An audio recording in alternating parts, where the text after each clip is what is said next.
we have a woman who's got a big new job and big shoes to fill.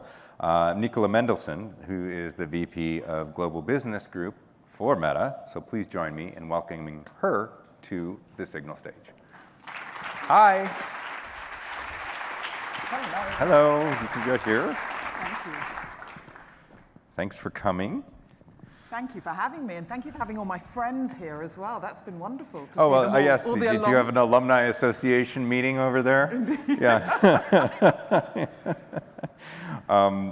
Yeah, that was like sort of, I would say that Matthew answered the question very nicely, which is, you know, it's a place that knows how to build platforms at scale. That's certainly the truth, right?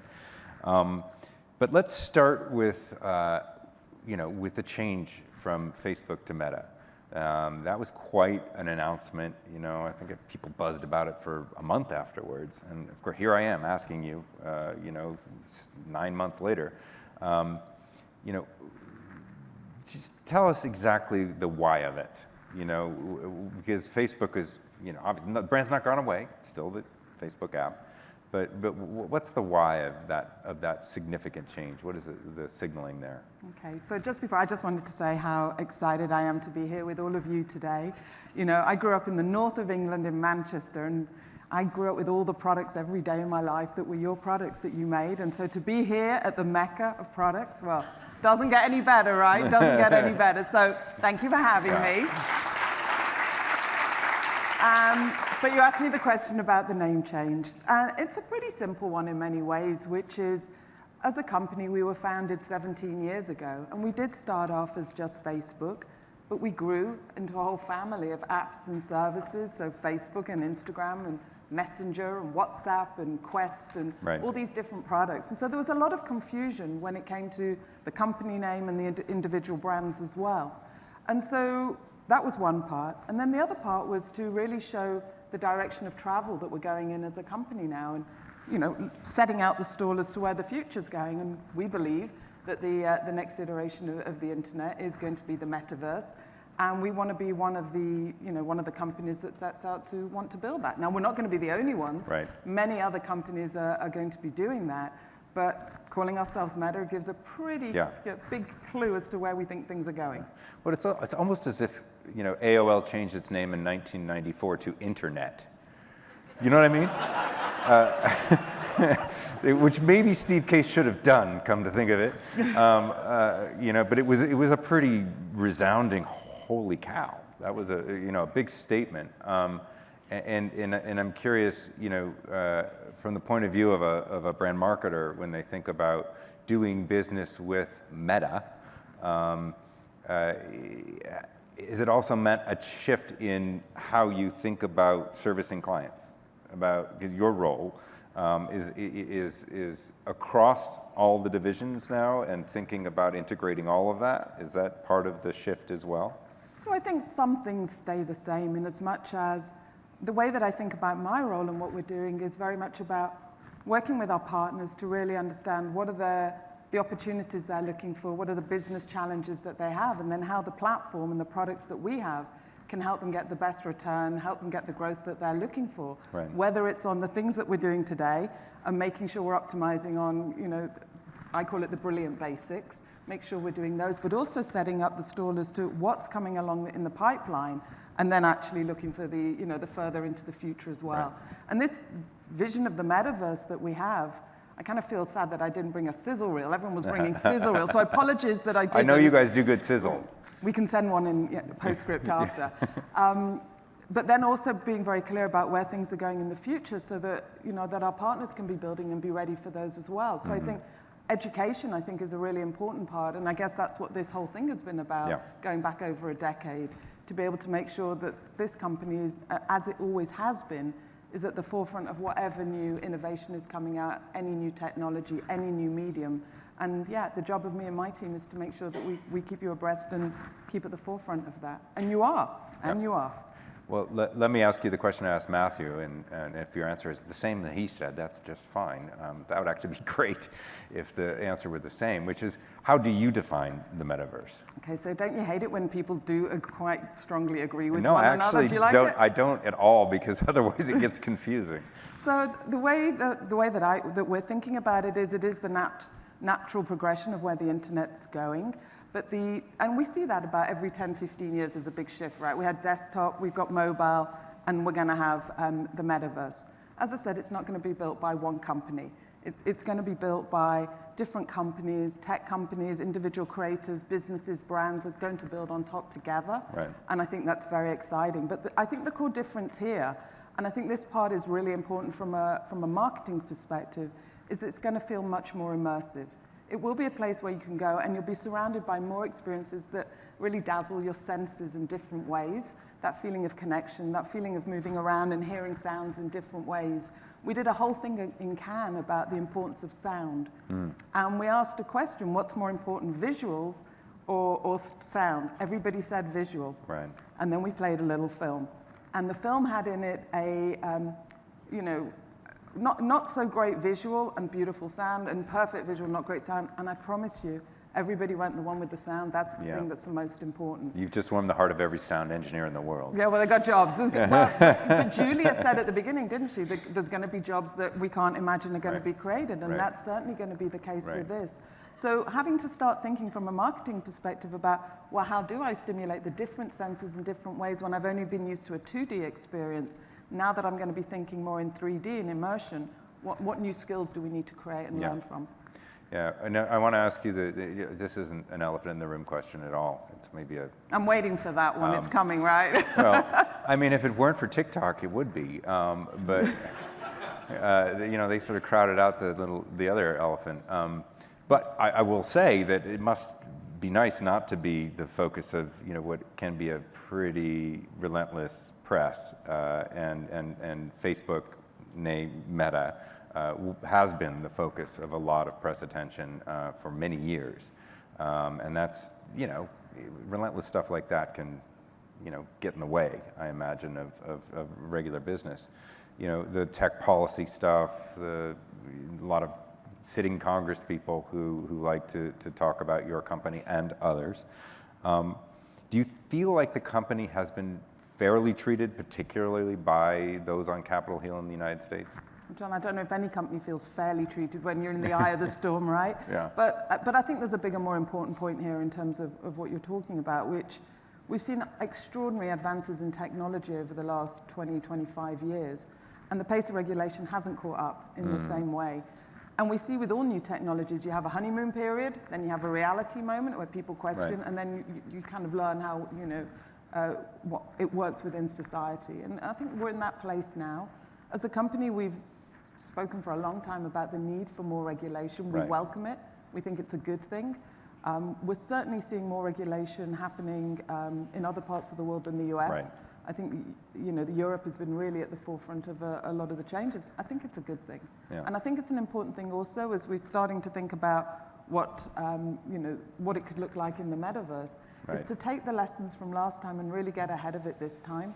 So a couple of the things that we're doing, we actually invested $50 million in a 2-year fund to really go out and create research with academics, with people in civil society, with politicians, so we can start to work out what the guardrails are now, not to wait for it to be built. Yeah. I mean, with that greater experience comes potential for, I suppose, greater harm. And Julia was talking earlier about, creating an environment where, kids have the right to play and not worry about it, right? And I think that there is that sort of, people think about, well, things got kind of squirrely there towards the last 5 years or so with all the narratives about data misuse and misinformation and all of that.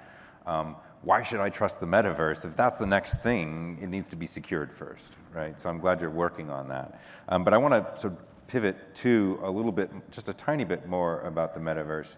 In our State of Digital video that we saw earlier, there was mention of sort of how Web3 was this great hope, interoperability that we spoke about with Matthew, the crypto and blockchain underpinning some more personal agency as it relates to data and expression and identity. And then there seems to have been a significant pullback from that, led by currencies, the financialization of these markets. And Facebook had a big effort in this space, which has certainly blockchain broadly has not been abandoned, but the effort that Libre has been.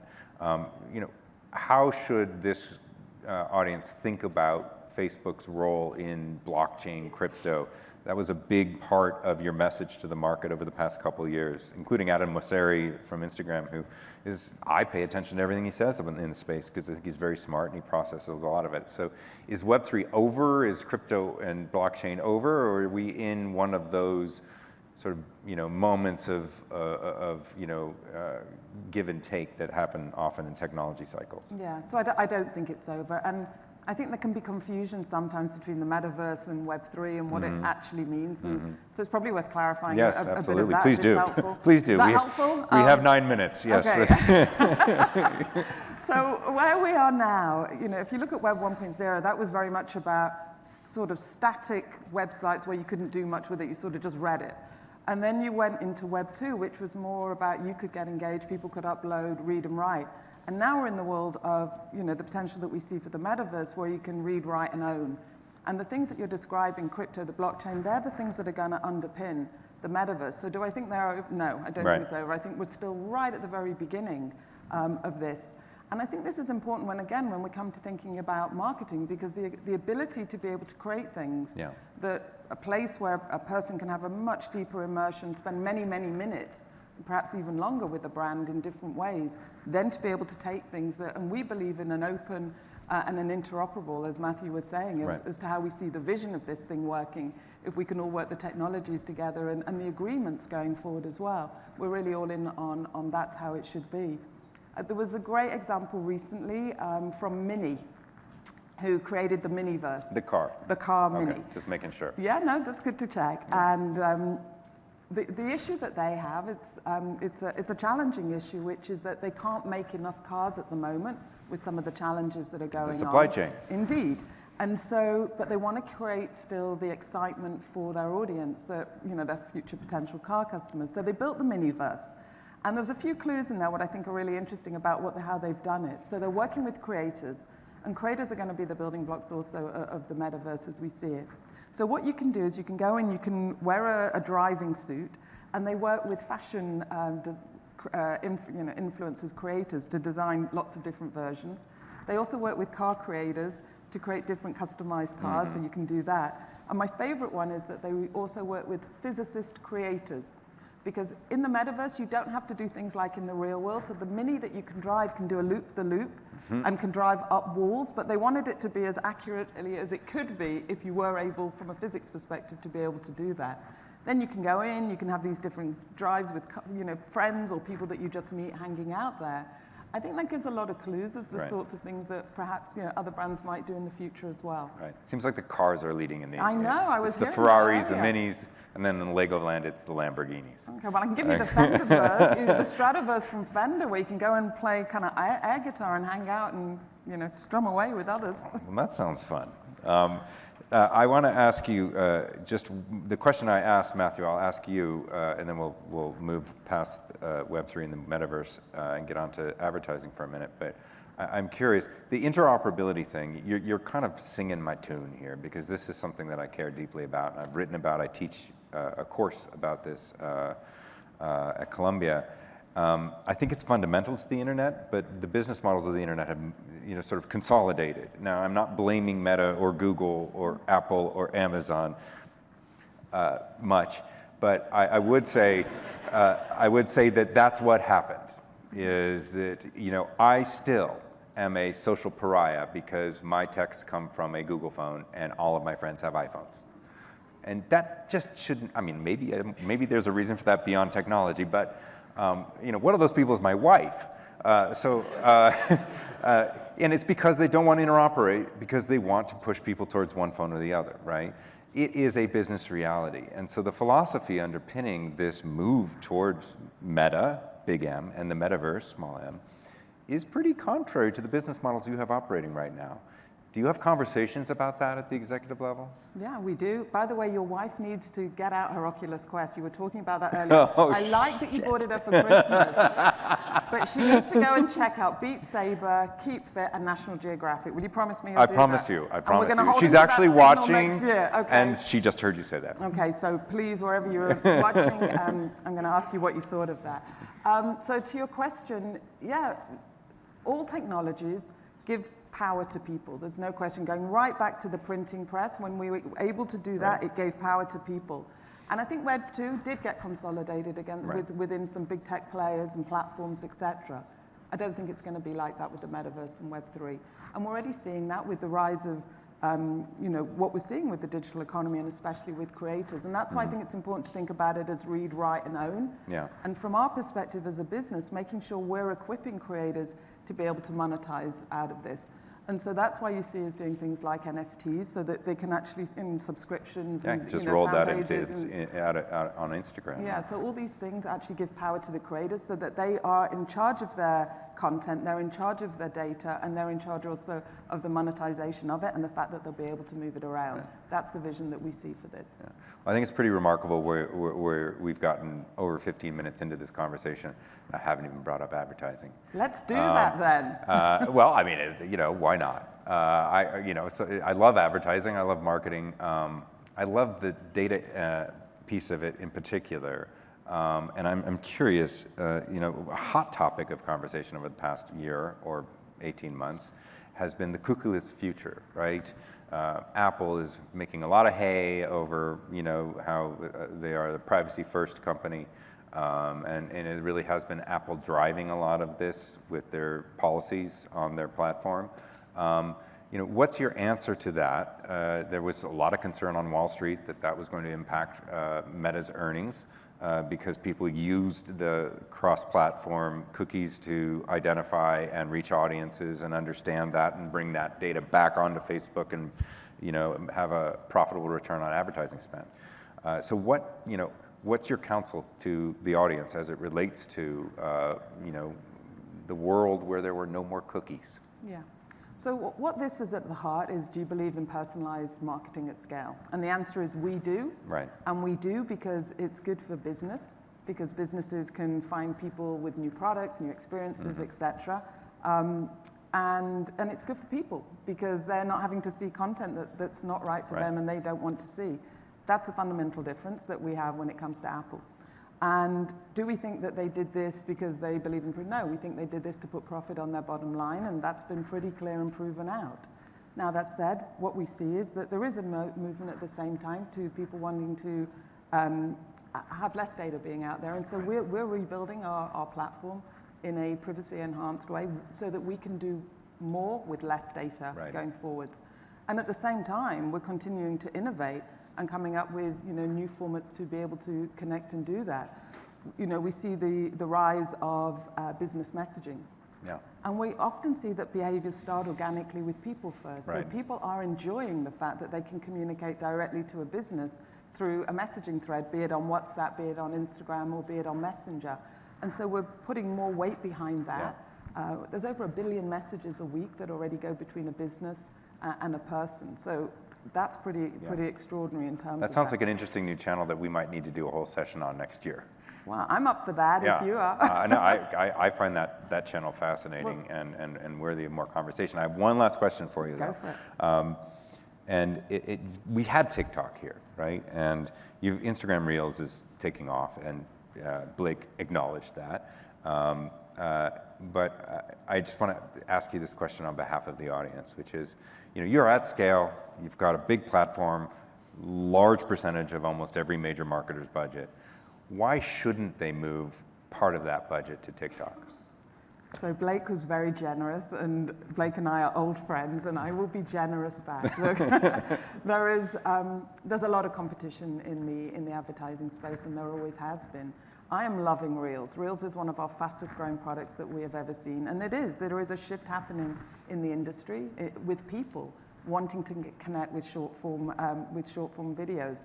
And it's great to see that. I'm doing it every day, and I just posted my favorite one that I've done recently with yellow penguins in the hotel that I'm staying. Oh, did they move? They move them around. So if anyone doesn't know what I'm talking about, there's a little hotel around the corner here that has yellow penguins, and the housekeeping staff move them around. They're plastic, they're not alive. Yeah, they're not, I should say that. No animals were hurt in the making of this reel. So anyway, I just did that. You get unbelievable engagement. You're talking to people in the way that they want to, and we're seeing extraordinary results.